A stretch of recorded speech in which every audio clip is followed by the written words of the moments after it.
You know, I'm pretty sure they are putting something in the water. I swear, I've been seeing some really strange things lately. What the hell is wrong with you? You trying to start something? Piss off before I crack you in half. I'm just saying, are you sure this is even prawn? In the lands between, life is constantly finding new ways of survival and new forms through which to succeed. Runes course through the very earth itself, filling the world with brimming vitality and imbuing the inhabitants with power and size. One of the best examples we can find of this are the crabs we see throughout the world. Subsisting off of the scavenged remains of what they find, or kill to defend themselves, these crabs can grow to tremendous sizes. The dried meat toughens the constitution, boosting its resistance. It's known for its long-lasting effect. Despite their collection of runes through scavenging, they don't have red blood of their own to store it. Thankfully, their exoskeleton works as a sort of container vessel, making a kind of living crucible of rune power inside of them. But we will return to living crucibles at a later point. When boiled inside of their shells, they make for powerfully infused food that grants one similar defensive strength. True connoisseurs know how to keep from oversalting. Unlike the prawn sold, this truly is crab. Not that it matters.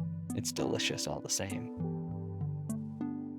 Their meat is not the only thing of value, however, as their roe is also highly sought. A nutritious foodstuff that warms from within. The flavor is exquisite.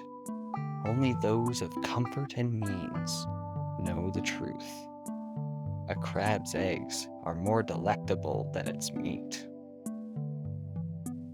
Though, as this individual would find out, they can be most protective over their young, and even at a young age, they are able to fight for their lives.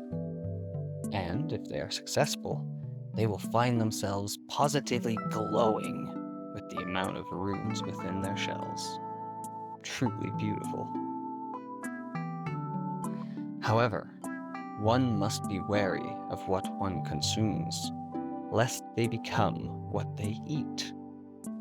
These crabs have found themselves filled with maggots, undead and putrefying from consuming the undead flesh of nearby dead.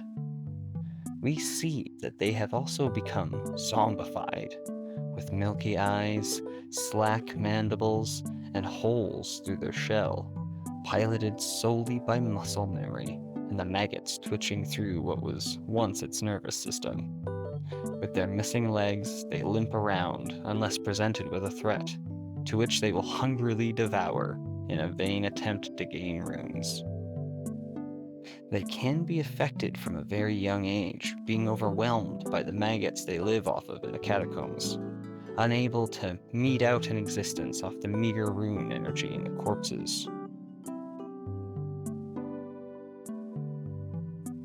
Much like how zombies aren't quite those who live in death, so too are the undead crabs, a different breed of not living to these variants, who have consumed Deathroot and begun to grow the visage of the Prince of Death, Godwyn the Golden, who, while an interesting individual, is not the focus of this video, similar to the DLC. On these crabs, we see golden eyes and hair sprouting, and black, dappling growths throughout their cerulean shells. They are able to spew Deathblight afflicting mist. Despite their blindness and overall Deathblight affliction, they don't seem to be revived upon their death. So it seems much like other things, the Prince of Death is able to be held within the vessel of the crab. As we can see, Deathblight can be boiled out, given Boggart's proximity to the area these crabs are found. Despite all of this, the sewer system of Lane Dell seems to be fine, as shown by the giant prawn here, whose flesh is also a favorite of Boggart's.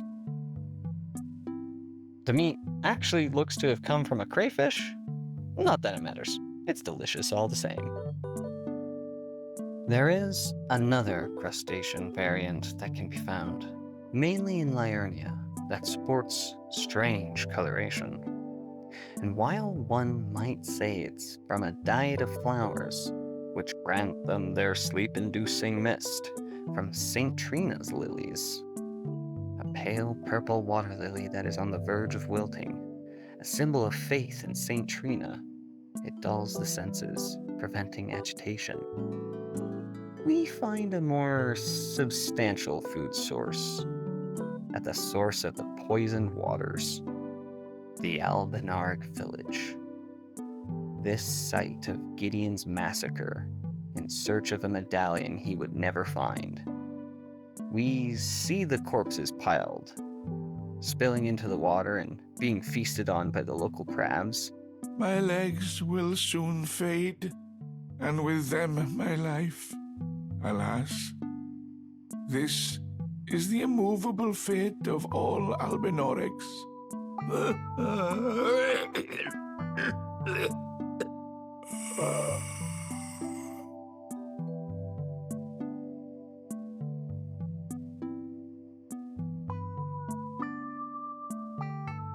First-generation Albinarics are doomed to lose their legs and have a short lifespan. However, the second generation is instead doomed with an alleged lesser intelligence and wield weapons based on their origin, the Ripple.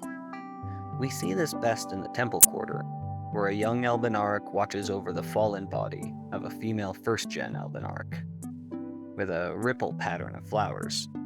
The origin of Albinarics is liquid, the thick, coagulated blood of the Albinarics. Albinarics are life forms made by human hands. Thus, many believe them to live impure lives, untouched by the Erdtree's grace. This is because Albinarics are a modern evolution of the same homunculus technology of the Silver Tears found in the Eternal Cities, made by the reclusive Nox. A hardened husk shed by a formless life form known as the Silver Tear, found in and around the Eternal City. The Silver Tear makes mockery of life, reborn again and again into imitation.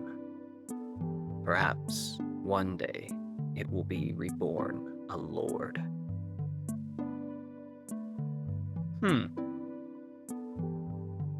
Now, if these crabs are consuming silver and our vessels, then this could explain the strange new form they have taken.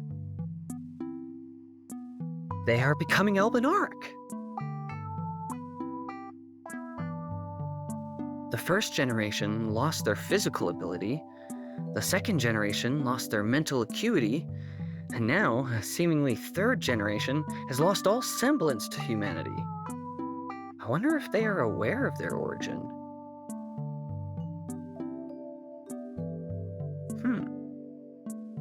Oh yeah, there is one other type of crab. One of pure silver shell with crystals of glintstone growing from its back. Unlike other crabs, they seem to be made with the strength of metal. There are only 3, and each one drops a glintstone crown. Lazuli, Carolus, and Twin Sage. Each of these crowns is from a prestigious member of the elites within the Academy. What if, under the crowns, they were more silver? We know from the Eternal Cities that the Silver Tears were made so that they could mimic humans, Perhaps then some spies infiltrated the academy and grew knowledgeable in the mystic arts? In a wing of the academy, we find a relic that is linked to the primeval sorcerers, which involved the combining of the souls of primeval sorcerers for its creation. A talisman depicting the first school of graven mages. A nightmare that would continue to haunt the academy. The primeval current is a forbidden tradition of glintstone sorcery. To those who cleave to its teaching, the act of collecting sorcerers to fashion them into seeds of stars is but another path of scientific inquiry. We find this talisman in Albinoric's Rise, a strangely named place, for it implies that an Albinorc was involved in its making. It overlooks the river where more of these same white crabs with black eyes can be found. And across the river is a place where Albinorcs gather. And it would seem that one way or another, the dead find their way to the crabs. If we return to the academy, we can find the last of these relics in the form of the graven witch Selin, whose story tells the fate of graven masses. That the accumulation of souls and power with the improper vessel will lead to one becoming a synthetic star. And while I could go into more depth about the graven mass process, I feel that would take up too much time here. So instead, I encourage you to watch my friend Not Godwin's video, The Way of Water, for a more in-depth look into what secrets the graven masses are holding. Now, back to Selin, who, when she taught us magic, had some interesting words to say. Thanks to Ooze for the footage.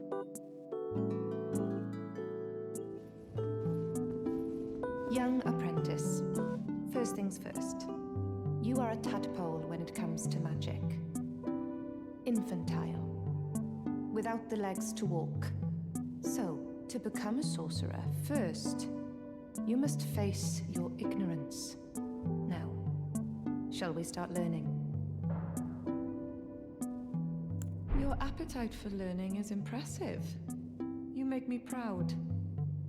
To have grown little legs so readily.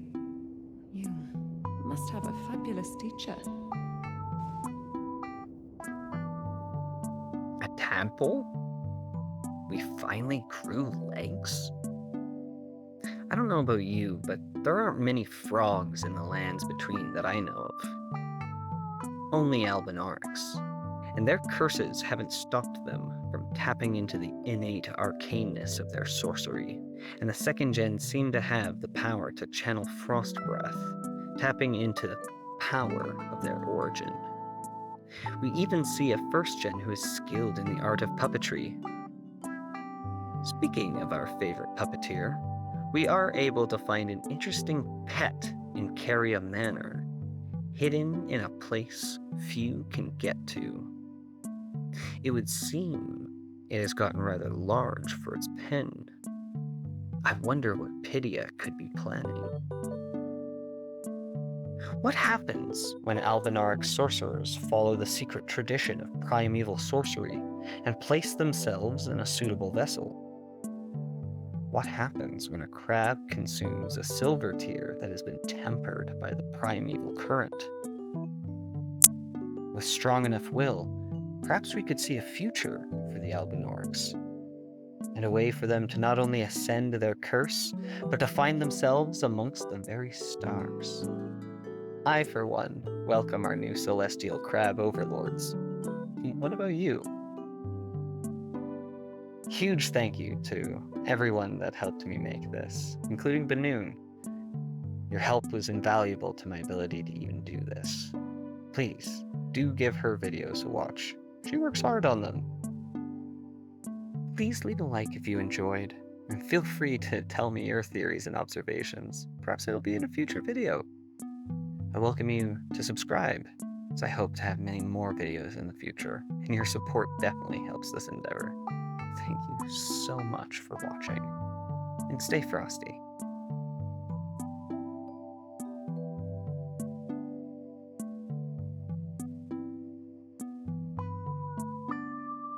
You know, these crabs are positively to die for.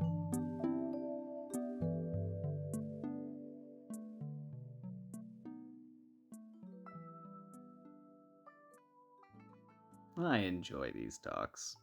You're a good listener.